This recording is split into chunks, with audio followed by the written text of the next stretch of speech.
Holy sh!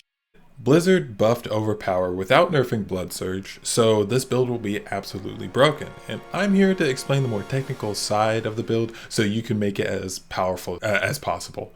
If you're looking to play Blood Surge at any point in time, you will really benefit from watching this, so let's get into it. Blood Surge is the best event completing skill in the game. All of the footage in this video is simply going to be my level 100 Blood Surge standing in essentially one spot during an event and spamming Blood Surge and killing everything while never really taking damage at the same time. The reason why this fact about Blood Surge is important is that I noticed dungeon events in Season 1 were almost universally better for experience gain than any other type of content in the game, except for when you spawn just 2 Doom guards, like what the hell. But the devs glossed over this point in the first campfire chat about Season 2, and they said they would be buffing mob density in dungeon events specifically. Now, it was already the fastest way to gain experience for Blood Surge, and that's only going to become more of an advantage for it in comparison to all other skills in the game. Next up, we get the most important affixes for this build: Resource on Lucky Hit, Max Health, and Willpower. Willpower scales 3 of arguably the most important stats for Blood Surge Necro, each at very high conversion rates when compared to other sources of them. Max Health scales the amount of Fortify you can have, and both Health and Fortify scale the base amount of damage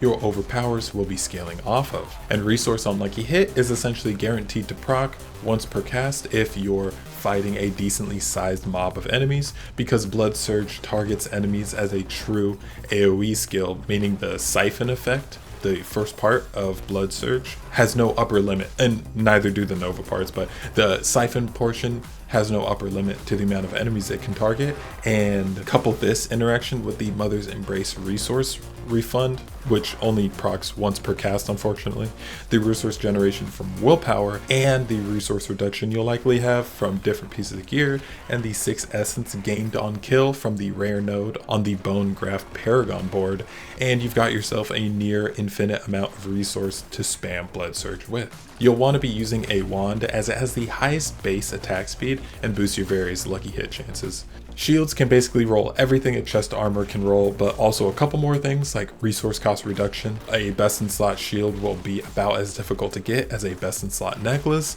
but an almost best in slot shield is very easy to come by. You know, one with like 2 or 3 perfect affixes rather than all 4 perfect affixes. Just prioritize getting maximum life on every piece of gear first and foremost, and you'll have a breezy time going through the game, especially if you're playing hardcore. And confirmed in the patch notes, shields now have a base armor attached to them as well, so that's nuts. They were already insane. A funny tidbit about this skill is that its base damage, not including the overpower portion will be scaling, is pretty good up until you get full ancestral gear. At this point, the amount of benefit you get from having a level 5 Blood Surge is minimal.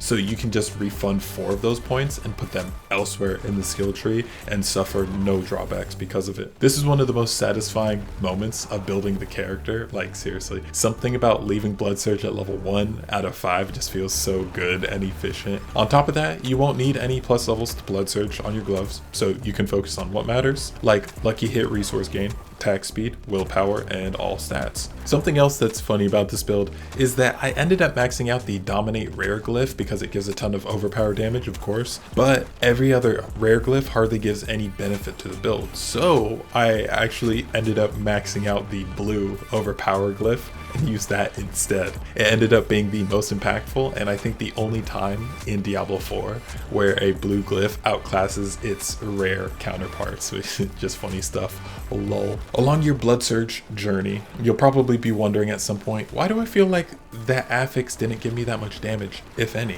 And that's because the game's buggy as shit when it comes to how overpowered is scaled, and hopefully this will be fixed soon, and it might have already been fixed alongside the next topic we'll talk about, but we won't know until Season 2 starts. Every source of multiplicative damage in the skill tree does scale the overpower portion of damage, even if the wording makes it seem like it doesn't. So the core skill damage increase for resource cost increase does scale it.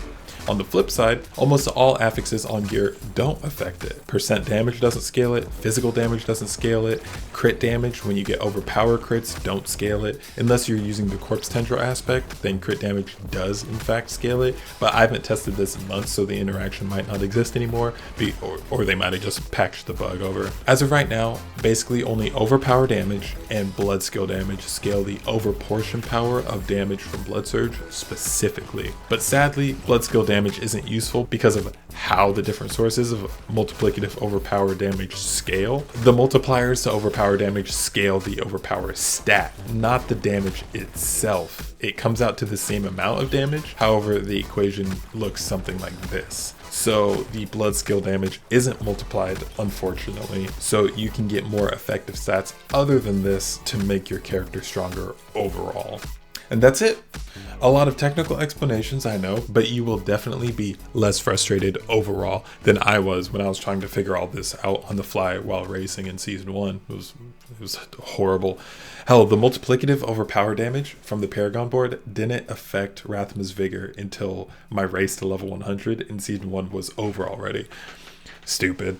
Same thing with that core skill damage passive bug where you could only put 1 point into it, making me lose out on a ton of damage while racing. And I still got second place in hardcore solo self-found when looking at the time stamp only, with how much time it took me to get there, not in real time, in playtime. But that's more of a testament to the skill itself rather than my skill as a player, unfortunately. Anyway, that's it from me. TY, stay safe out there.